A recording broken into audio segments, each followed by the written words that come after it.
Bien, on continue. Donc, on s'est arrêté la dernière fois sur la mise à jour d'un compte utilisateur. Alors, et on a commencé donc l'interface Edit Password. On a donc implémenté cet outil-là qui nous permet de visualiser donc le mot de passe, ouais, en faisant passer donc le pointeur de la souris sur l'icône de l'œil. Bien. Alors, ce qu'on va voir aujourd'hui, c'est la mise à jour du mot de passe, effectivement. Donc, le code qui va permettre de mettre à jour et d'enregistrer le nouveau mot de passe d'un utilisateur. Bien.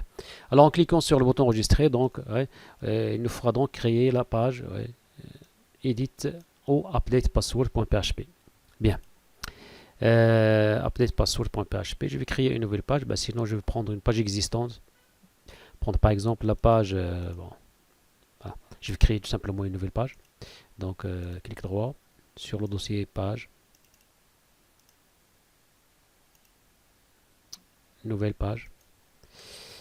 Alors, vous pouvez, avec IntelliJ, vous pouvez directement choisir le type de la page que vous souhaitez. Donc, PHP file. Oui.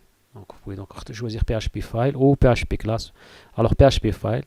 Donc, la page c'est update password. Voilà.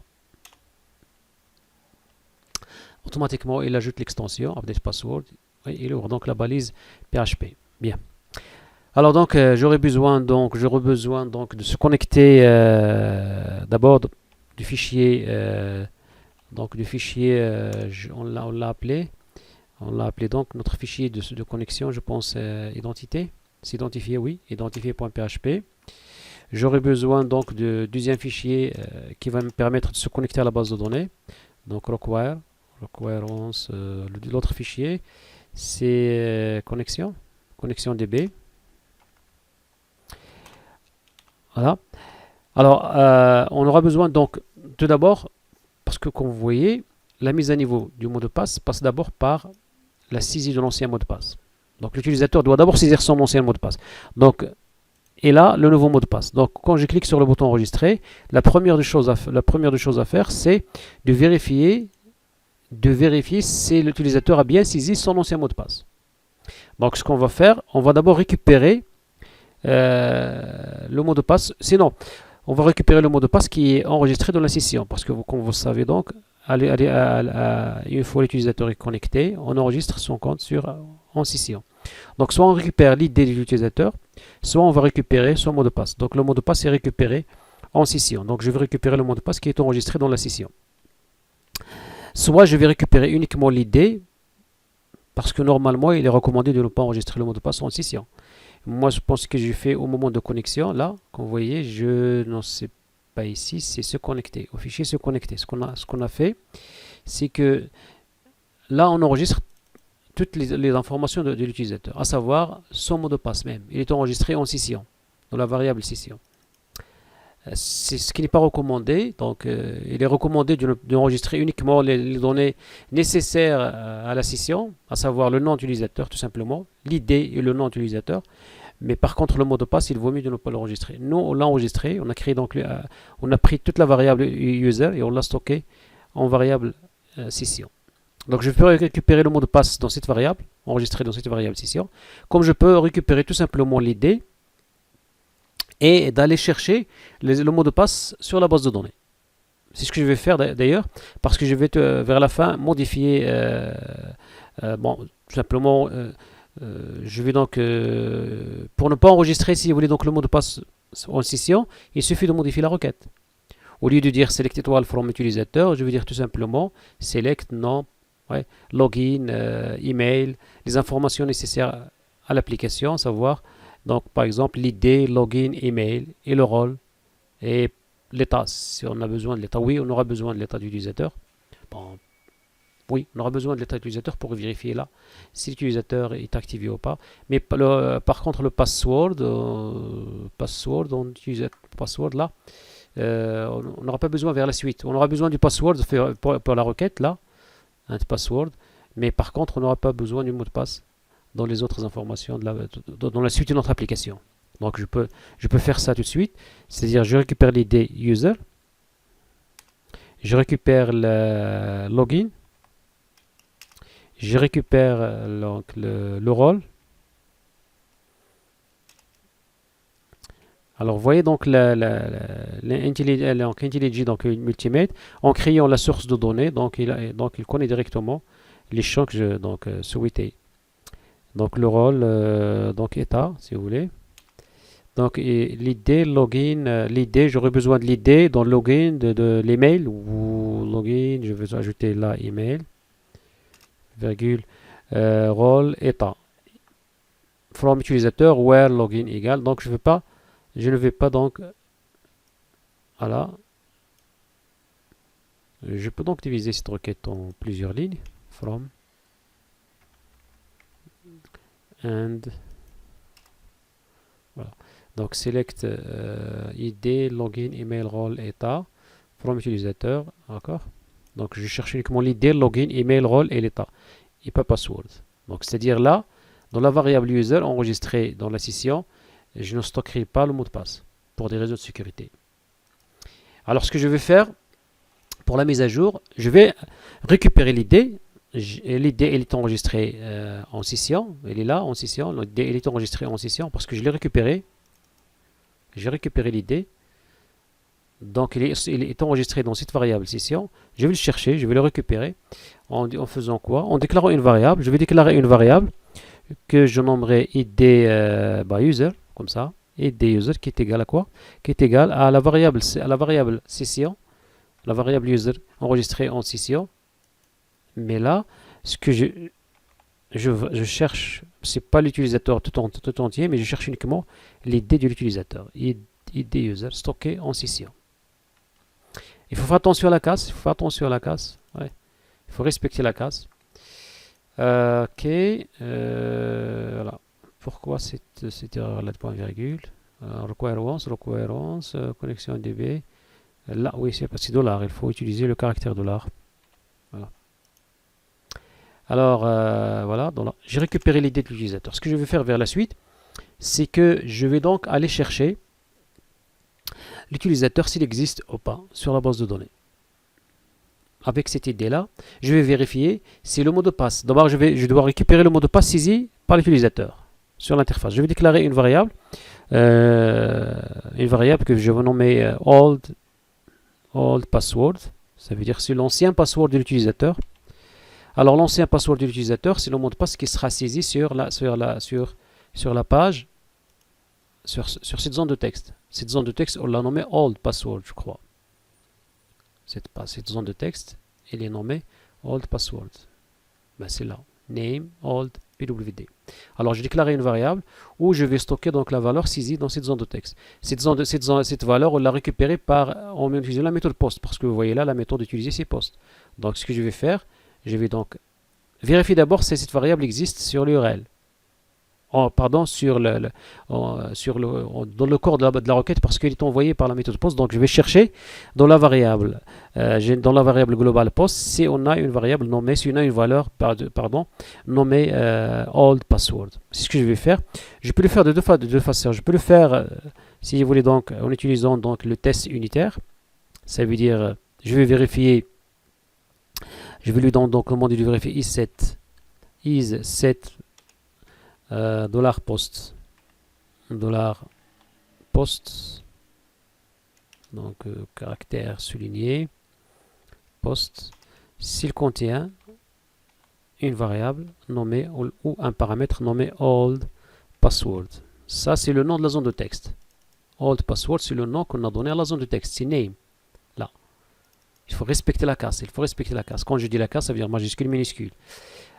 Alors, s'il existe, vérifiez ce paramètre. S'il existe dans le corps de la requête, c'est-à-dire avec la méthode post, je vais donc contrôler le corps de la requête. S'il existe, alors je récupère sa valeur. Alors, je vais récupérer sa valeur. Ça veut dire $post pwd. Ben, sinon, je récupère 0 tout simplement, ou le vide, donc une chaîne vide. Donc, puisque c'est déclaré, le mot de passe est déclaré texte. Varchar, donc une chaîne vide, tout simplement. Voilà, donc vérifiez là le paramètre old password dans la variable globale post, s'il existe. Donc je crois il y en a double parenthèse ici. Donc voilà, sinon old password, ça n'a pas de sens. Bien. Si cette valeur-là existe, je vais la récupérer, ben sinon le vide. Je fais également la même chose pour le nouveau mot de passe. New password, et là, new password. Et là donc, new password. Voilà. J'ai récupéré les deux mots de passe saisis. Ce que je vais faire vers la suite, je vais aller vers la base de données et chercher si l'utilisateur connecté a bien saisi son mot de passe. C'est-à-dire si l'ancien mot de passe, si ce mot de passe-là qui a été saisi est équivalent au mot de passe enregistré de l'utilisateur. Ce que je vais faire, c'est je vais créer une requête. Alors cette fois-ci, je vais créer une requête. Donc $requête, je vais déclarer une variable requête qui sera égale à quoi? Qui sera égale à select. Cherche étoile, je cherche OK, pas de problème. Étoile from. Ben sinon, tout simplement la même chose. Donc id. Tout simplement, je vais donc s'assurer que le mot de passe est correct. Donc je vais mettre étoile, c'est pas grave. From utilisateur, la table s'appelle utilisateur. Where, soi-disant, l'id user égale à cette idée-là. Donc voilà, id user and le password pwd égale à l'ancien password $. Voilà. Alors je cherche un utilisateur dont l'id c'est celui-là, c'est celui enregistré, ça veut dire l'id de l'utilisateur connecté, parce que c'est l'utilisateur connecté qui souhaite modifier son mot de passe. Donc je dois vérifier si l'utilisateur connecté a bien saisi son mot de passe. C'est-à-dire si l'ancien mot de passe, c'est le mot de passe saisi dans la zone de texte old password est équivalent au mot de passe de l'utilisateur connecté. Bien. J'exécute sur cette requête. Donc voilà, je vais préparer la requête. Prepare. Donc requête, résultat tout simplement, résultat, je vais déclarer un variable comme on fait tout le temps.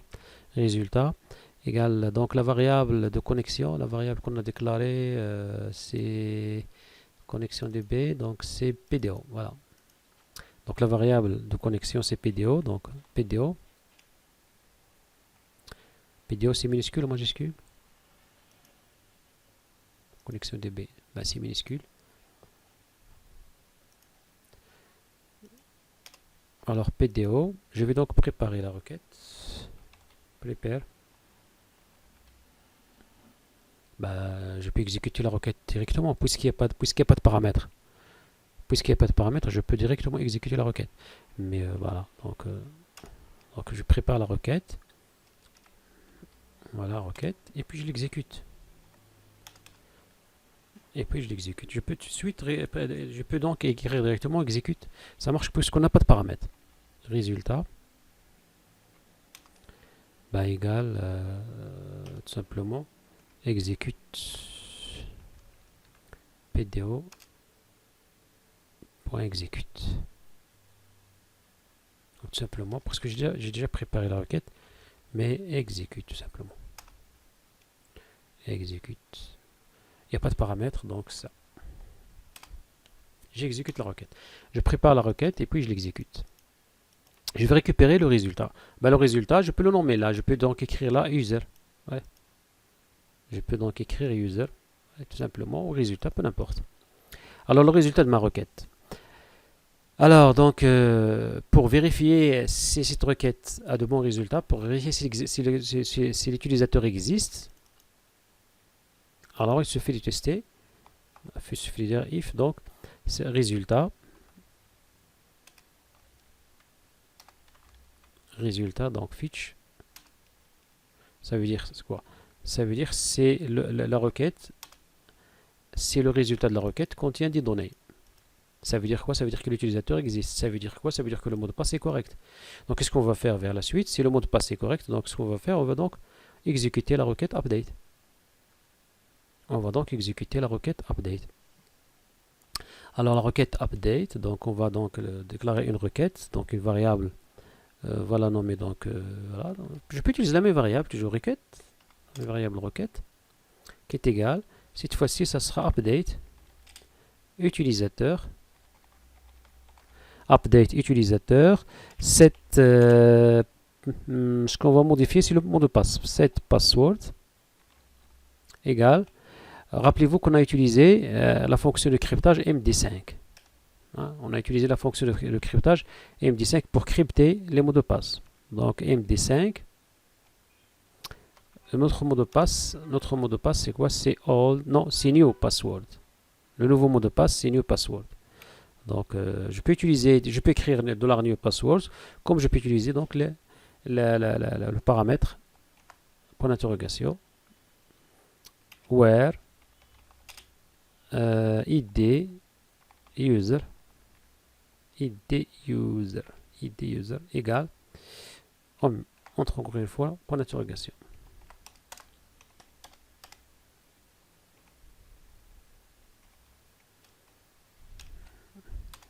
Bien. La requête est prête, je vais la préparer, donc là, donc la même chose. Ouais. Je peux récupérer ces deux lignes, sauf que cette fois-ci, on a des paramètres. Je vais déclarer un tableau de paramètres. Je vais le nommer par exemple params, qui est égal donc un tableau, c'est un tableau array contenant quoi? Ah, pardon, contenant les deux paramètres. Donc le premier paramètre c'est le nouveau mot de passe, donc new password, et le deuxième paramètre c'est id user. Les deux paramètres nécessaires à l'exécution de la requête. Et puis je prépare ma requête et finalement je l'exécute en utilisant les deux paramètres, c'est-à-dire je vais insérer là params. J'exécute la requête en utilisant les paramètres. Là donc, oui, le problème. Pourquoi ce point d'interrogation? Est-ce que j'ai fermé la collade? Non, j'ai pas fermé la collade. Je dois fermer la collade de if. Alors, une fois, si l'utilisateur existe, voilà ce qui va se passer. Si l'utilisateur existe, je vais mettre à jour son mot de passe. Donc, update utilisateur, il faut bien écrire le nom de la base de données. Utilisateur,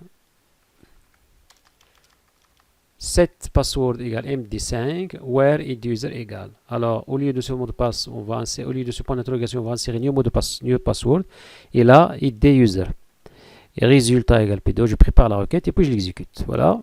Ben sinon quoi? Sinon, ça veut dire que si l'utilisateur n'existe pas. Si l'utilisateur n'existe pas, donc on va donc créer un message d'erreur. Donc on va créer un message d'erreur pour l'afficher. Oui. Bon, ça dépend. On peut l'afficher sur cette page. On peut donc afficher le message d'erreur sur cette page elle-même. Comme on peut donc l'afficher donc sur une nouvelle page carrément. Ce que je vais faire, je vais afficher le message d'erreur au-dessous de ce code PHP, c'est-à-dire sur la même image. Je vais donc afficher le message d'erreur pour lui dire que le mot de passe, soit que le mot de passe est incorrect, l'ancien mot de passe est incorrect, ça veut dire que le mot de passe n'est pas valide, soit que je vais afficher un message de validation en disant que le mot de passe est correct. Alors pour ce faire, ce que je vais faire, je vais donc déclarer une variable.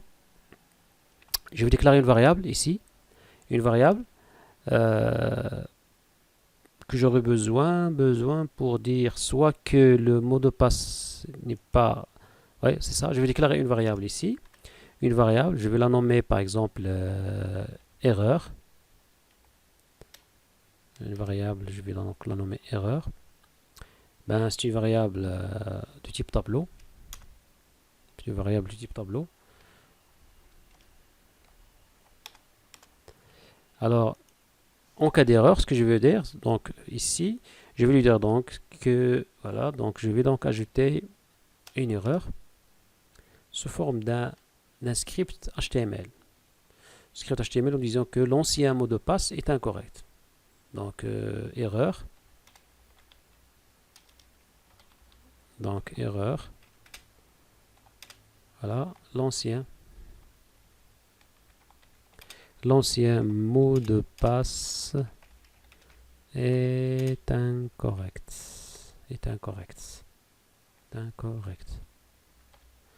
L'ancien mot de passe est incorrect. l'ancien mot de passe est incorrect.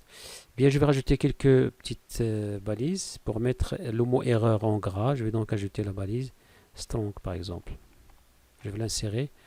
Ouais, je vais insérer la balise strong ici.